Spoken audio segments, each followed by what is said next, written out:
Hi all, welcome to Vijayamala சக்கரவர்த்தி channel. So இன்றைக்கி long video போட முடியல, எனக்கு ரொம்பவே இன்னும் உடம்பு முடியலை. ஸோ அதனால் ஷார்ட்ஸ்லேயே என்னோடய குக்கிங்கை கவர் பண்ணிட போகிறேன். ஸோ சாதம் வச்சுட்டேன் ஃபஸ்ட்டு. அதுக்கப்புறமா கேரட் வாங்கிட்டு வந்தார் எங்கள் ஹஸ்பண்ட் இன்றைக்கி காத்தால். ஸோ அதை வச்சு தான் இன்றைக்கி வெறும் ஒரு தேங்காய் போட்ட காய் பண்ணிவிட்டு, நேற்றுக்கு கொத்தமல்லி தொக்கு பண்ணி வச்சுருந்தேன் இல்லையா, அந்த கொத்தமல்லி தொக்குவே சாதத்தில் கலரலாம் இன்றைக்கி அப்படின்ட்டு. ஆல்மோஸ்ட் 7 days ஆகியும் கூட என்னோடய ஸ்டமக் இன்ஃபெக்ஷன் பெட்டரே ஆகலை. எனக்கு பேசுகிறதுக்கு கூட உடம்புல தெம்பு இல்லை, ரொம்ப டயர்டாக இருக்குது. எப்படியா இருந்தாலும் ஆற்றுல இருக்கிறவாளுக்கு நம்ம சமைச்சு தான் ஆகணும். ஸோ சிம்பிளிஃபைடு ஃபுட்டு தான் ரெடி பண்ணியிருக்கேன்.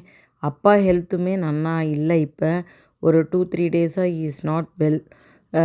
ஸோ என்ன பண்ணுறது, மருந்தெல்லாம் சாப்பிடணும் இல்லையா, வெளியிலேருந்து சாப்பாடு வாங்கி கொடுக்க முடியாது, என்னாலையும் சாப்பிட முடியாது. எனக்கு கம்ப்ளீட்டாக லிக்விட் டயட்டு தான். எங்கள் ஹஸ்பண்ட்க்கும் அப்பாவுக்கும் மட்டும் கொத்தமல்லி தொக்கை போட்டு கொஞ்சமாக நல்லெண்ணெய் குத்தி சாதத்தில் எண்ணெயை குத்தி பிசைஞ்சிட்டேன். அதுக்கப்புறமா காயும் ரெடி பண்ணியாச்சு, சாதம் சுட சுட ரெடி. சுட்டாப்பெலாம் தொட்டுக்கிறதுக்கு மைக்ரோவேவில் ஹீட் பண்ணிட்டேன். ஸோ அப்பாவுக்கு சாப்பாடு ரெடி பண்ணியாச்சு. இப்போ இன்னும் ஒரு ஃபியூ டேஸ் வெயிட் பண்ணுங்க, கொஞ்சம் பெட்டரானவுடனே லாங் வீடியோ போடுறேன். இது அப்பாவோட ஃபுட்டு. எனக்கு வாட்டர்மிலான் வாங்கிட்டு வந்திருக்காரு. கொஞ்சமாக வாட்டர்மிலானை ஜூஸ் பண்ணி சாப்பிட போகிறேன். அவ்வளோதான் இன்றைக்கி.